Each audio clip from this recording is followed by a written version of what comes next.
Hello Year 9 and welcome to your second English Literature lesson covering poems from the AQA Power and Conflict cluster.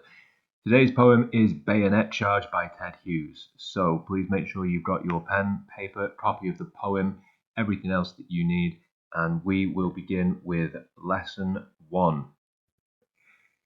Today's learning question is: how can I begin to understand a poem's subject and focus, and how do I begin to make comparisons? So you may recognize this learning question from your previous English literature lesson covering Remains by Simon Armitage, and we will be going over some of the same things because when we look at a poem at the start, there's a few activities that we'll go through every single time to make sure that we understand and know what we're doing. But I'll also be talking to you about how we think about poems in comparison with each other, so I will be making reference to Remains a few times throughout this lesson. Now let's get started here. Vocabulary for this lesson, I want you to think back first of all to the context and the connotations which we covered in the previous lesson. So the circumstances that form the setting for an event, statement, idea, that's the context, and connotations are an idea or feeling that a word or image creates. These are incredibly important concepts to understand and to know and to be comfortable using those two words. So really worth bringing them back into our minds for this lesson. A new piece of vocabulary for us today is the semantic field. A group is a field of words that share an area of meaning, which is what semantic means, meaning, and relate to each other. So in this little example here, you can see knife, lethal, fierce, grief, and tears. And those words all relate to death or killing. So we have a semantic field of death or killing. We could also say a semantic field of violence if we wished, because they relate to each other in the sense that they all relate to that one idea. Those words might also fit into other semantic fields. So, for example, grief and tears might fit into a semantic field of loss or sadness, but you would need other words. You can't have just a field of two. Right, on to activity 1, word association. So when we first look at the title of a poem, it's really good to think about what does that immediately make me think of.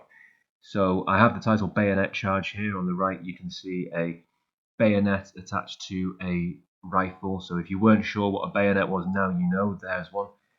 And we're simply going to take 2 minutes to mind map out our first thoughts and ideas that come from Bayonet Charge. So pause the video now, take 2 minutes or longer if you need to, and create your mind map, and we'll come back and look at what we've thought about. Okay, so when I was thinking about Bayonet Charge, a few ideas came into my mind. War popped into my mind straight away, so you can see there's a few images related to the military there, and we can see here the pose of a man about to stab, so I'm thinking about quite close-up violence, quite disturbing violence. There's also the idea of action, a charge, fast, speed, power, and these men leaping across the trench, plunging forward into who knows what. And down at the bottom here, fear and courage, those kind of conflicting emotions that a soldier fighting, running towards the enemy, charging them might well feel. And all of these words and ideas I associate with the title Bayonet Charge. My second activity when I'm getting to grips with the poem is to look at predictions, connections, and connotations that I might make from key vocabulary. So much like I did with Remains, I'm looking now at some of the words here that I have clouded together, and I want to be really aware of verbs: stumbling, running, smacking, dazzled, yelling. Lots and lots of movement words, action words in this poem, and that's already telling me a few things. This is a poem about action, about doing, about movement. Pace might be quite quick with this poem. So what I want you to do is look at these words, see what connections you can make. Think about those semantic fields again. What words do we find linking to one another?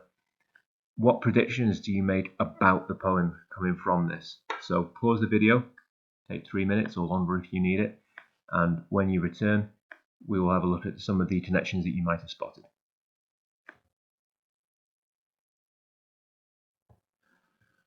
Right, let's get started with some of our connections. What did we find? Well, First of all, we have these 4 selections that all come together in a semantic field of speed or shock or surprise, suddenly dazzled, yelling alarm, and awoke the idea of something shaking him awake perhaps.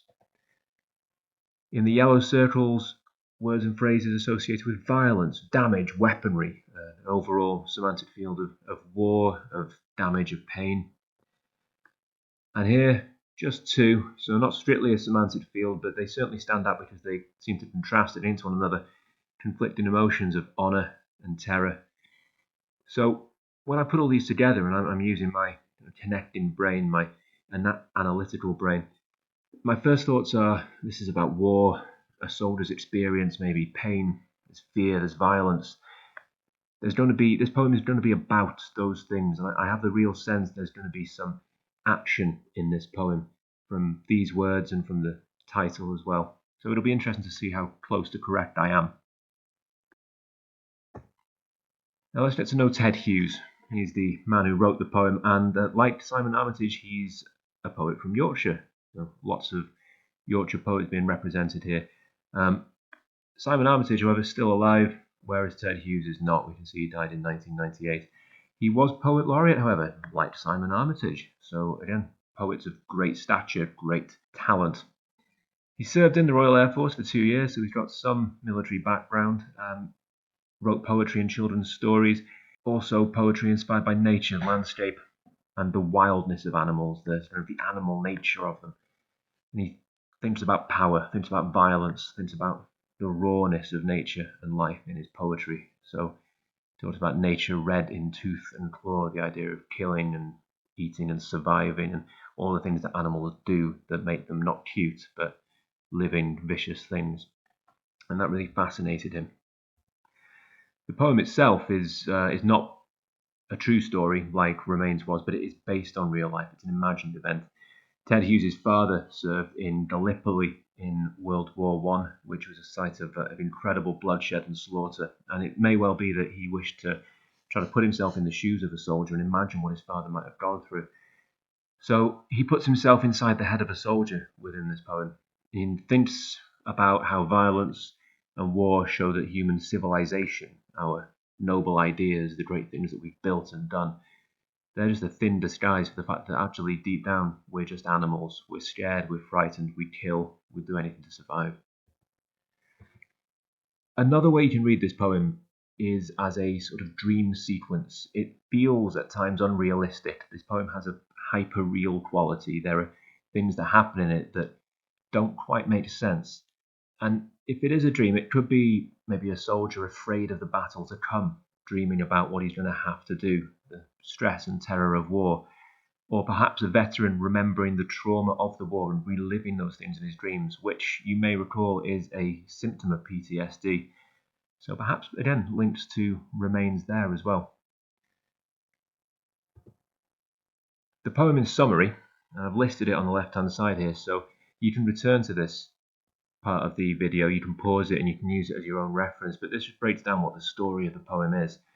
A soldier on the battlefield charging suddenly has this moment of clarity and is aware of everything about himself, where he is, what's happening, the bullets flying past him, the rifle in his hands, and he is struck by the strangeness and the weirdness of his situation right there and then. He's almost stopped in his tracks by it. He imagines himself like a man who's woken up in fear and started running without even knowing why. And at this point, as he's questioning why he's there, he sees this hare, this creature, jump out of the undergrowth in terror in front of this soldier. And nature kind of invades his awareness. But by this point, his mind's back on what he needs to do. He knows that he can't stay there. He has to fight to survive. So everything else falls away. The reasons he joined up, the honor of being a soldier, the bravery, all of that vanishes as he plunges towards the enemy, full of hate and fear and that urge to kill so he won't be killed. And the poem ends with this inconclusive charge, not knowing whether the soldier survives. Thinking about that, thinking about what the poem is, let's see if we can put ourselves in the shoes of a soldier a little bit and come up with 2 to 4 sentences about the thoughts, the feelings, the emotions that might go through somebody's head as they step out ready to charge at the enemy under fire, knowing that if they make it, they're going to have to fight and possibly kill. How would that feel? What emotions, what possibly conflicting emotions might we be experiencing if we were there? Pause the video and take 3 minutes or more to write those ideas down. And last of all, today's plenary is thinking about comparisons once again. So we've been over the connections, the ideas, and the main story of the poem. And you should be able to think back to or refer back to the notes you made of the poem Remains and find some comparisons already about similarities between the two stories, differences, similarities between the circumstances of them being written, and differences. And even the poets have things in common and things that make them very different to one another.